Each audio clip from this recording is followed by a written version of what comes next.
C'est aux confins de la Mongolie, dans la partie la plus isolée de la Chine populaire, la province du Xinjiang.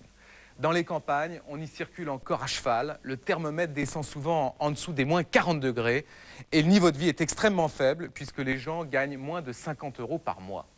Dans ces conditions, qui voudrait aller vivre et travailler là-bas? Eh bien pourtant, un Français a accepté une mission quasi impossible, implanter un hypermarché Carrefour dans cette région.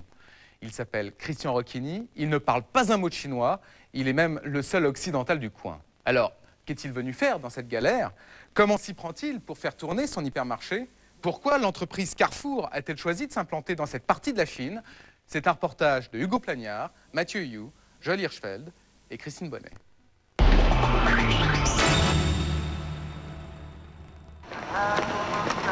C'est l'histoire d'une rencontre improbable. La rencontre entre un minaret et une tête de gondole. Vendredi, jour de la grande prière dans cette mosquée d'Urumqi, à l'ouest de la Chine. Il y a un peu plus d'un an, les incantations de l'imam ont été troublées par l'installation d'un voisin plutôt inattendu. Sous les tapis de prière se cache un autre temple et un tout autre rituel. Bonjour et bienvenue. Pardon un instant. D'accord, pas de problème. Je vous rends 50 yuan. Vous pouvez retenir ces phrases? On va bientôt commencer notre travail. Si vous êtes de bonne humeur, notre client sera lui aussi de bonne humeur. Est-ce que vous pouvez être de bonne humeur?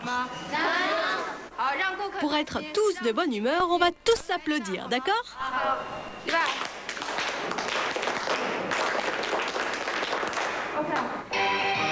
La musique d'ambiance est signée Richard Klederman. Nous sommes chez Carrefour. En chinois, on dit Cha le fou, ce qui signifie bonheur et prospérité. Mais quand ce magasin a ouvert il y a 1 an et demi, il a fallu lui trouver un directeur français. Et les candidats ne se bousculaient pas, car le poste n'est pas de tout repos. L'homme qui a accepté la mission s'appelle Christian Rocchini, 54 ans. Il a déjà dirigé 2 supermarchés en Chine, mais celui-là est le plus dur. Le magasin ouvre ses portes dans 1 heure, ses équipes ont intérêt à être prêtes.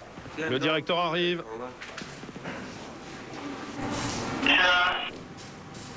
Attention tout le monde, ici le parking, le directeur arrive.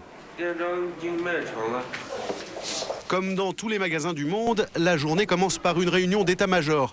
Nous sommes à quelques jours du Nouvel An chinois, un très gros enjeu commercial. Les cadres sont jeunes, 25 ans en moyenne, c'est lui qui les forme et ça se passe en anglais. Christian n'a jamais pu apprendre plus de 10 mots de mandarin. Good morning, everybody.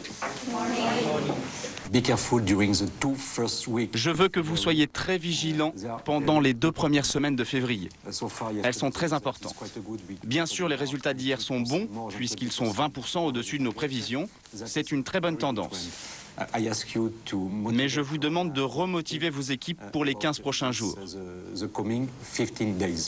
Pas de questions? No more question.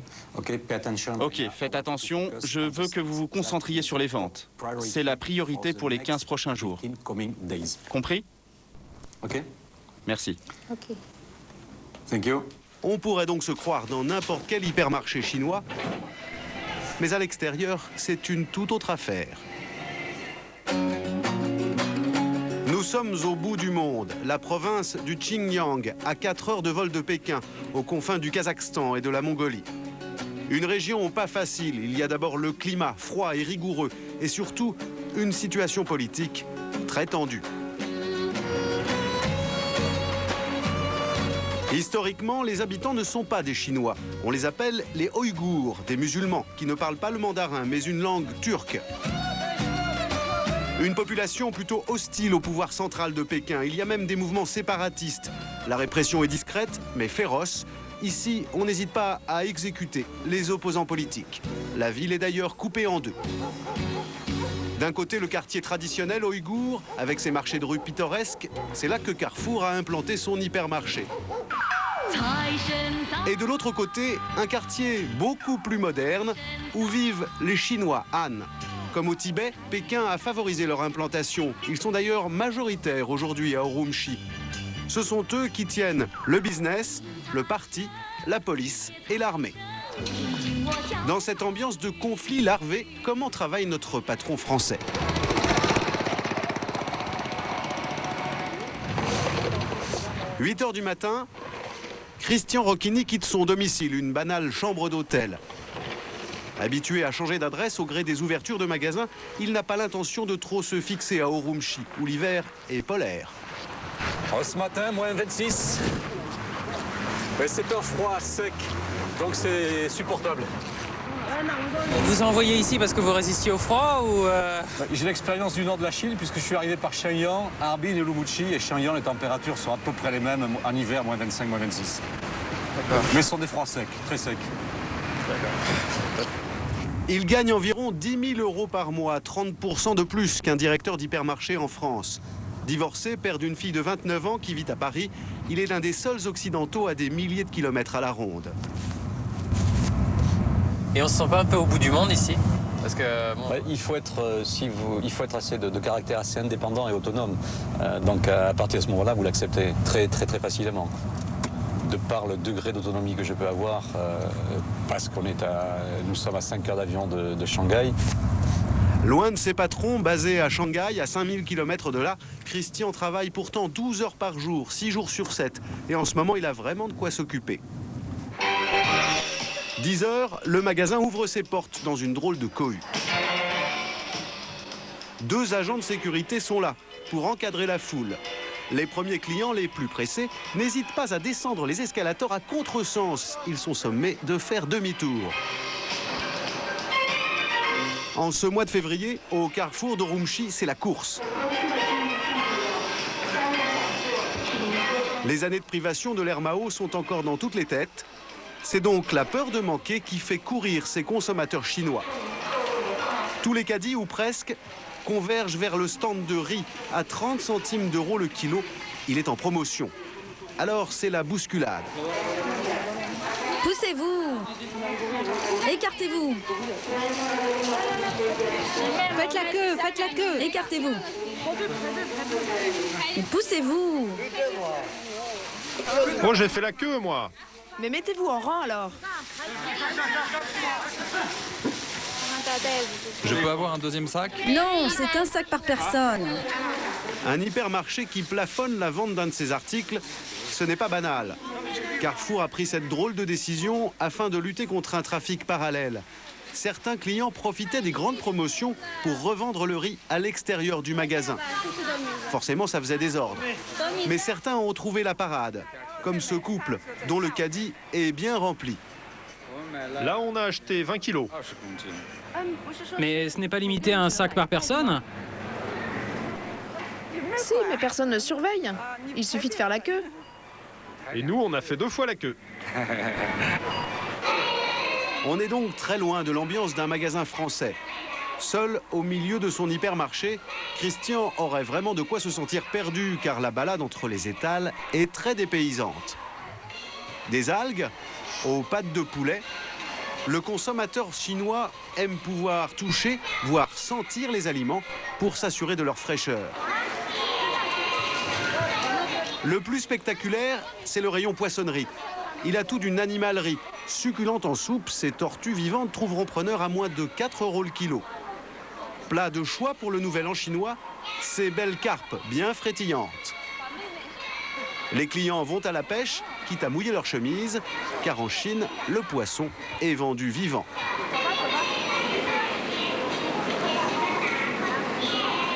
Dans les stands, les vendeurs s'activent pour le nouvel an chinois.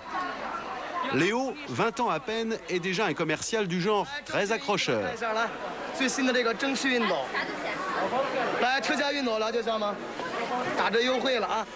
Ce produit coûte même pas 10 €. Et en plus, on t'offre tous les accessoires. Regarde, tu adaptes ça sur ton fer et regarde bien. Ça enlève toutes les pluches sur ta veste. Tu fais ça, tu vois, c'est simple, ça les enlève. Ça fait comme un nettoyage à sec. Le résultat est parfait. Pour attirer le chaland, voici la méthode chinoise. On crie. Et pour couvrir les haut-parleurs du magasin, certaines vendeuses ont même recours à un mégaphone. 16 yuan 80 le kilo, ils sont excellents ces bonbons pékinois. Et pas question de laisser retomber l'ambiance. En cas de coup de fatigue, pressez la touche enregistrement du mégaphone, répétez le slogan en articulant bien et le tour est joué. C'est bon, mets-le en automatique. Offre spéciale, offre spéciale. La bouteille de jus d'orange est passée de 5 yuan 30 à 4,85. Boire ce jus d'orange est bon pour la santé.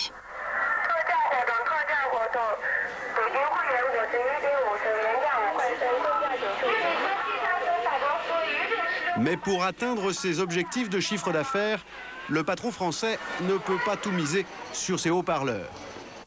À Urumqi, la population est plus pauvre encore que dans le reste de la Chine.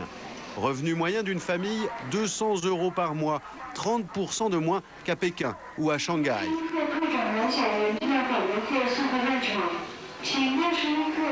Alors, chaque jour, le patron met la pression sur ses chefs de secteur pour qu'ils affichent des prix plus bas que ses concurrents, les supérettes chinoises du centre-ville. Je veux aussi contrôler le prix des poulets surgelés. C'est sur les produits d'appel, les fameuses têtes de gondole, que monsieur le directeur est le plus tatillon. Le cadeau, c'est ça? C'est un cadeau du fournisseur? Notre cible sur ces produits, c'est de maintenir un écart de prix de 5 à 10% avec nos concurrents. Ok? Oui. C'est votre responsabilité à tous les deux. Oui. Et nos concurrents, ils le vendent à combien cet article? 9 yuan 50. 9,50? Et nous, on le vend à 8,88? Et c'est exactement le même produit? C'est un article en promotion. Ah, c'est un article en promotion. C'est très bien. Mais le contrôle a ses limites. Les étiquettes sont en mandarin et pour notre patron français, le mandarin, c'est du chinois. Qu'est-ce que c'est? C'est du maquillage? Oui. Et les ventes sont bonnes? C'est un produit très célèbre ici. Bien sûr, il y a des produits plus faciles à reconnaître, comme les canettes rouges de Coca-Cola. Mais pour le reste, il est beaucoup plus hésitant. Qu'est-ce que c'est? Même sur ces biscuits, pourtant d'une grande marque française.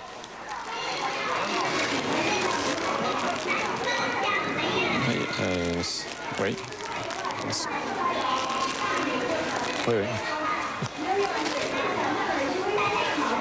Barrière de la langue, produit parfois inconnu en France. En revanche, il y a une chose qui ne change pas, même aux confins de la Mongolie, c'est le rapport de force entre hypermarché et fournisseurs. Ce jour-là, Christian Rocchini a rendez-vous avec l'industriel qui l'approvisionne en champignons, une des plus grosses ventes du rayon fruits et légumes. La négociation s'annonce serrée, alors le Français s'y rend avec Alice, la responsable du secteur produits frais, et Anthony, le chef du rayon fruits et légumes. Seul, il ne pourrait rien négocier du tout. Dans la région, peu de fournisseurs parlent anglais.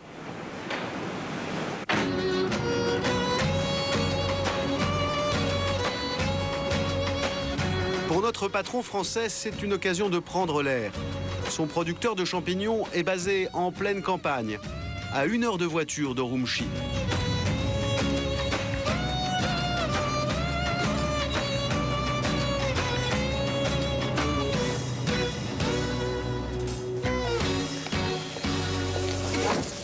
Christian Rocchini voudrait lui acheter 2 fois plus de champignons que jusqu'ici. Mais d'abord, il faut s'assurer que M. Ying et son associé sont capables de suivre, car les méthodes de production ici sont encore très artisanales. Ça se passe dans ces serres. Les champignons ressemblent un peu à des doigts de pied. Et ils récoltent combien de tonnes par serre et par an? Christian insiste bien sur les quantités. Il faudra que le fournisseur modernise ses installations. Reste maintenant à négocier les tarifs. Et comme Christian augmente les quantités qu'il achète, il va évidemment demander une contrepartie. Si je vous propose de passer à 300 000 euros de commande cette année, c'est parce que je sais que les ventes peuvent suivre. Mais attention, je vais vous demander quelque chose en retour pour Carrefour. Comparé à 2004, c'est clair, je veux que nous augmentions notre marge brute de 4% sur vos produits. 4% de plus pour Carrefour, c'est forcément 4% de moins pour Monsieur Ying. Le fournisseur commence à se demander si le français ne lui en demande pas un peu trop. Je sais que vous avez un autre fournisseur pour les champignons et que il est moins cher que nous. Mais bon, c'est pas pour dire du mal de lui, mais il produit pas comme nous, lui. Sa marchandise est pas terrible. Et c'est pour ça qu'il vend moins cher. Bon, son prix change du simple au double par rapport au nôtre. Mais nous, on a déjà beaucoup baissé nos prix depuis qu'on travaille avec vous. Et puis, on ne vous fait pas payer ni l'emballage, ni la livraison.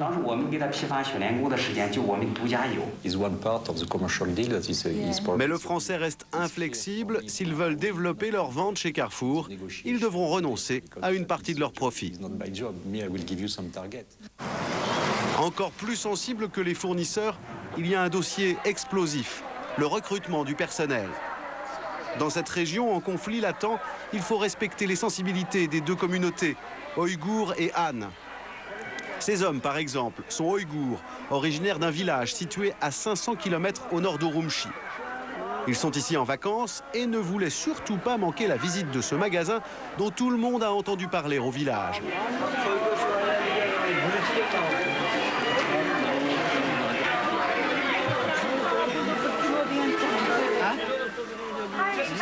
C'est quoi ça? C'est du pudding. Pudding? C'est quoi pudding en ouïghour? C'est un gâteau aux fruits, monsieur. Eh ben maintenant, on sait ce que c'est qu'un pudding. C'est tout simplement la première fois qu'ils mettent les pieds dans un hypermarché. Et ça coûte combien? C'est 3,30 € et en plus, vous avez un cadeau avec. Quoi? Vous avez un cadeau avec.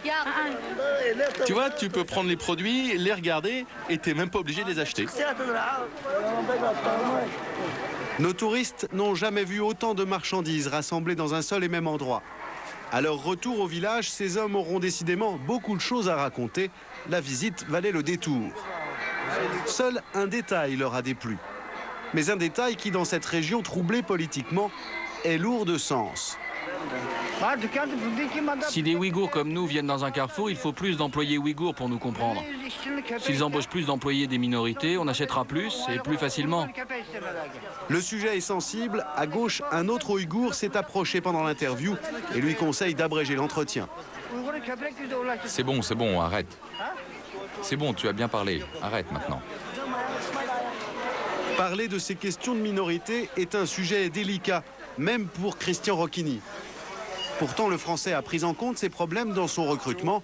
Dans son personnel, il y a 20% de Ouïghours et sur certains postes plus sensibles, cette proportion augmente même de manière très significative. Là, au niveau de la sécurité, vous embauchez plutôt dans quelle communauté là? C'est 50-50. 50% Ouïghours, 50% chinois Han. Il faut savoir que le chef sécurité est Ouïghour. Il a 3 assistants, 2 Ouïghours, 1 Han. Et au niveau des employés, c'est 50-50. Il faut panacher ou comme on est dans un quartier plutôt ouïghour? Il faut panacher parce que de par la situation du magasin, en pleine zone musulmane, avec une clientèle qui est à moitié musulmane, à moitié chinoise Han, en matière de sécurité, il faut avoir les deux ennemis.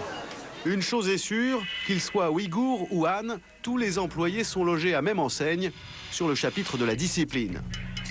Impossible d'ignorer les règles, elles sont affichées bien en vue près de la pointeuse. Voilà le code vestimentaire de l'entreprise. Pour les femmes, le maquillage doit être discret. Pour les hommes, pas de moustache, cheveux propres et attachés, sourire de rigueur pour tout le monde. Et attention, le chewing-gum est proscrit.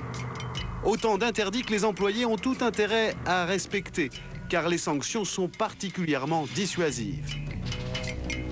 Cracher par terre, par exemple, est puni d'une amende de 500 yuan, environ 50 €. C'est beaucoup d'argent pour des employés qui gagnent 80 € par mois en moyenne.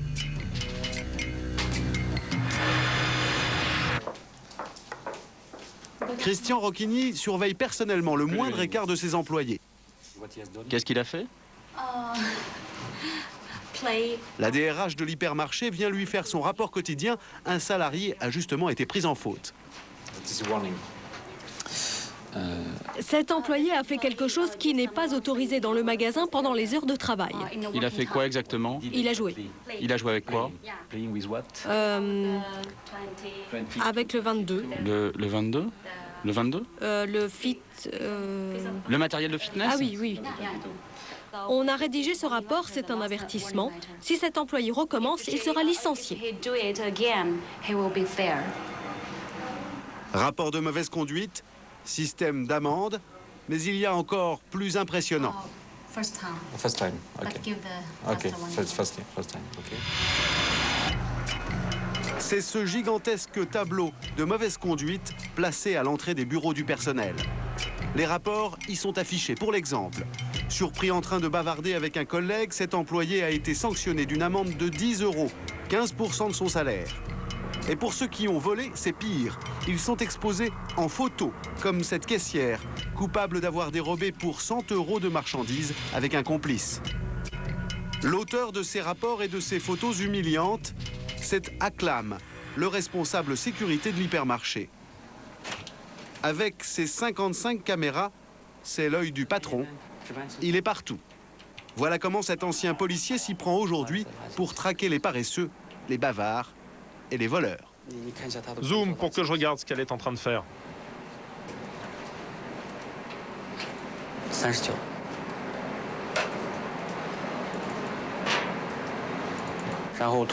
Je surveille le stock. Mes agents de sécurité ne peuvent pas y aller souvent. Alors il faut surveiller que les employés ne volent pas ou ne mangent pas ce qu'il y a dans le stock. Ce que nous surveillons sans arrêt, ce sont les caisses. On surveille vraiment les caissières de très près. Et surtout la numéro 29. Effectivement, c'est celle qu'utilisent les salariés quand ils font des achats dans le magasin. Le risque, c'est qu'ils s'entendent avec la caissière pour ne pas payer des articles. C'est déjà arrivé, alors nous zoomons dessus tout le temps.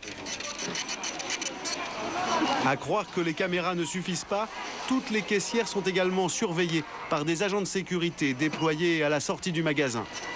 Pour Christian Rocchini, c'est une dernière précaution particulièrement efficace dans une dictature comme la République populaire de Chine. Effectivement, c'est la peur du gendarme.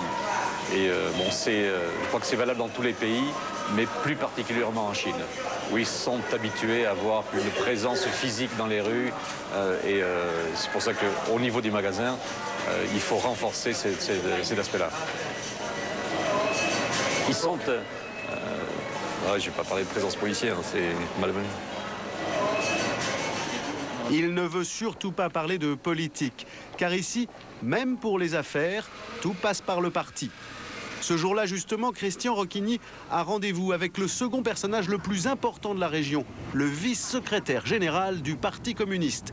C'est avec lui, dans l'imposant siège du PC, que tout se négocie, vraiment tout. Ce jour-là, le Français vient pour demander l'implantation d'un nouveau feu rouge devant Carrefour. Là, c'est la grande salle, hein. L'entrevue aura lieu dans ce salon d'honneur. Le Français est venu accompagner. À droite, c'est Elisa, sa chargée des relations publiques. Et à gauche, Owen, le directeur du second Carrefour installé dans le quartier chinois. C'est lui qui a besoin d'un feu rouge. Voilà enfin Monsieur Réau. Christian et Owen sont quelque peu tendus. Bonjour. Attention, en Chine, on n'attaque jamais dans le vif du sujet. L'entretien commence toujours par une longue litanie de formules de politesse et d'amabilité. J'ai bien reçu vos cartes de vœux. Merci beaucoup.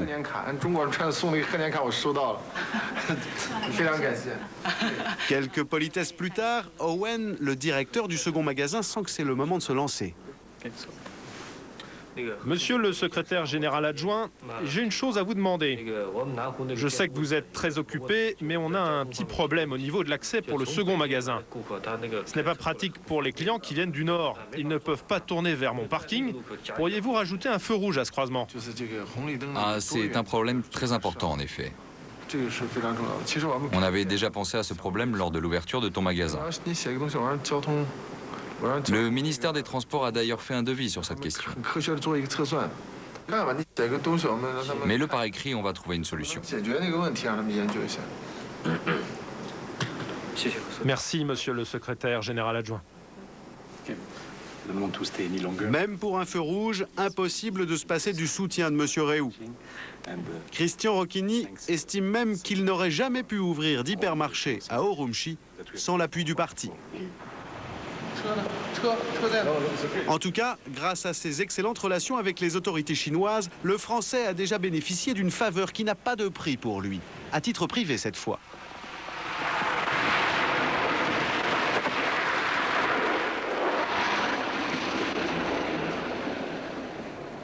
À 5 minutes de l'hypermarché se trouve un centre sportif d'État, théoriquement réservé aux sportifs de haut niveau. Le Français y a ses entrées et peut donc s'adonner à sa passion, l'équitation. Une fois par semaine, le patron troque sa voiture contre une monture et sa cravate contre une cravache. Sans l'équitation, Christian reconnaît même du bout des lèvres qu'il ne tiendrait pas à Urumqi depuis plus d'1 an maintenant. Ça aide à rester. Ça aide à rester puisque bon, il n'y a pas de en dehors de l'équitation, en dehors des piscines, bon, on ne peut pas avoir une activité de grandes activités. En dehors de l'équitation et du magasin, vous avez d'autres activités? Non. C'est magasin, équitation ou équitation, magasin. Mais ici encore, problème de communication. Son prof de saut d'obstacle est kazakh et lui non plus ne parle pas un mot d'anglais. One. Yeah, this is one. Three. Two. One, two, and 1, 2, 3. three. This Yes. one first. One. 1, 2. One. Okay. One. One, two. 1, 2. One, two. 2. Two. Two. One. Bref, One, two. on n'est pas sorti de l'auberge. Hold, Josh. Good, good. Christian devrait bientôt faire ses valises pour une autre ville de l'Empire du Milieu, terre de conquête pour l'enseigne française. En Chine, le groupe ouvre un hypermarché chaque mois. Trop tôt pour dire en tout cas si Christian Rocchini regrettera Urumqi. Dans 15 jours, Capital vous proposera une émission consacrée. 12, c'est fini.